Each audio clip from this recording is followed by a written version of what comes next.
Pak Widodo, disertasi Anda meneliti kasus-kasus yang serupa yang menimpa Mas Hamdani dan juga kasus-kasus lain kriminalisasi terhadap mereka-mereka yang selama ini terpinggirkan.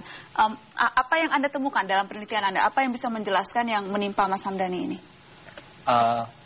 Yang saya temukan pertama, hakim masih menggunakan atau aparat penegak hukum masih menggunakan hukum yang sebenarnya tidak cocok pada era sekarang. Misalnya KUHP yang lahir pada tahun 1881, misalnya nilai yang bisa diperkirakan dalam kasus pencurian seperti kasus Mas Hamdani, Mbok Mina, atau pencurian sisa panen kasus Manisih misalnya, pada masa kolonial disebutkan yang bisa diperkarakan adalah 25 gulden. Lalu pada tahun 60 direvisi dengan Undang-Undang 16 PRP tahun 60 menjadi 250 rupiah dan tidak pernah direvisi hingga sekarang. Nah, akibatnya seperti Mas Hamdani yang hanya menggunakan sandal bolong ke musola bisa dijerat karena dinilai oleh jaksa di atas 250. Nah, bisa kita bayangkan kalau tahun 60 250 rupiah setara dengan 10 gram emas, maka kalau sekarang 1 gramnya misalnya 450.000, maka 10 gramnya 4.500.000. Seperti sandal bolong, 3 kakao, lalu sisa panen randu, memang memenuhi unsur hukum, tetapi sesungguhnya aparat penegak hukum tidak perlu menggunakan pasal-pasal ini untuk menjerat kasus-kasus yang tidak mempunyai dampak sosial. Seharusnya seperti kepolisian dengan langkah yang lebih bijaksana menerapkan misalnya restoratif justice, mendamaikan para pihak. Persoalannya kasus Hamdani, kasus Mina ada kekuatan-kekuatan besar. Seperti kasus Hamdani ada perusahaan besar. Artinya di belakang ini ada upaya pembungkaman. Di kasus Mina, pencurian 3 kakao yang tidak pernah diungkap oleh media massa, ada Yayasan Rumpun, punya Kodam Diponegoro misalnya, yang mempunyai perusahaan perkebunan. Lalu kasus pencurian sisa panen randu juga ada perusahaan besar, perusahaan perkebunan. Dan sebenarnya kriminalisasi masyarakat akar rumput didayagunakan sejak Orde Baru. Tetapi sekarang motifnya lebih ekonomis. Misalnya sekarang di Gili Trawangan, 27 masyarakat yang mendiami pulau sejak tahun 1970 dikriminalkan dengan tuduhan penggeledahan. Polisi, tentara sudah 3 bulan ini terkonsentrasi di pulau kecil di utara Lombok dan alasan mereka melakukan operasi justisia narkoba.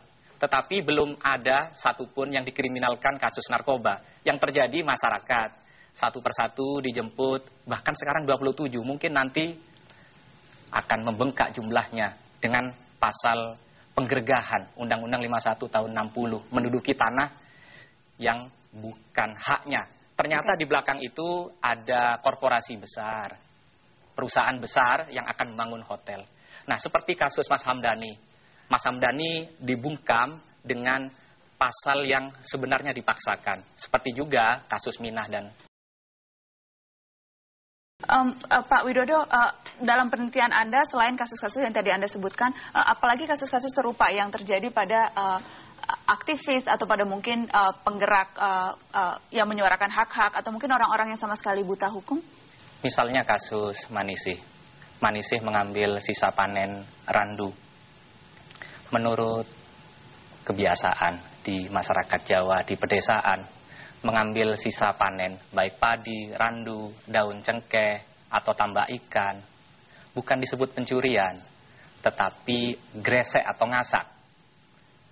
Nah, tetapi seperti kasus Manisih, perempuan miskin di Batang, Jawa Tengah, ketika ia mengambil sisa panen randu, pihak perkebunan dengan cepat melaporkan ke polisi. Polisi juga begitu cepat responnya, lalu dipidana 24 hari sebagaimana masa tahanan. Kalau dipahami, strictly memahami teks hukum yang tercantum, itu terkadang bisa berkilah bahwa yang memang dilakukan adalah melanggar hukum. Tapi seringkali konteksnya yang dilupakan. Apakah itu yang terjadi di sini?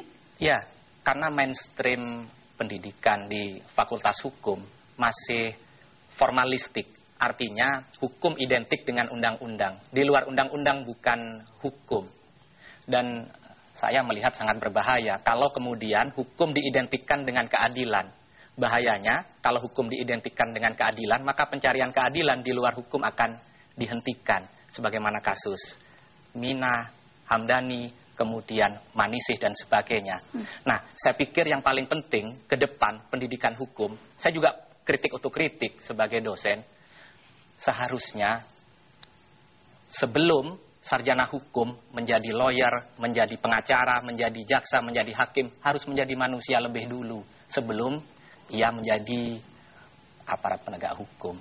Supaya ia peka, sensitif terhadap persoalan-persoalan di sekitarnya. Karena hukum harus berpijak pada basis sosialnya. Apakah ini hanya sebatas ketidaksensitivitas aparat penegak hukum atau ada yang lebih jauh dari itu? Karena kalau kita lihat kasusnya seringkali ini justru malah dipengaruhi oleh kepentingan-kepentingan yang lebih besar. Apakah kepentingan modal atau kepentingan penguasa dan sebagainya? Ya, bukan rahasia lagi. Kalau kemudian dibalik kasus-kasus seperti Pak Samuri sebelumnya misalnya, itu sudah menjadi pengetahuan hukum di masyarakat bagaimana hukum kemudian digunakan senjata untuk alat tawar-menawar. Jadi seperti kepolisian, kejaksaan, dan pengadilan bukan lagi arena pencari keadilan, tapi arena para gladiator untuk memenangkan sebuah kasus. Seperti kasus Pak Samuri misalnya, sejak penyidikan, kejaksaan sudah diperas sedemikian rupa. Artinya sejak dari penyidikan, kejaksaan, bahkan sampai pengadilan, sudah diperas habis-habisan. Ketika masuk ke meja hijau, sudah tinggal tulangnya. Tapi ternyata masih dipaksakan untuk diteruskan, karena di dalam tulang ada sumsum.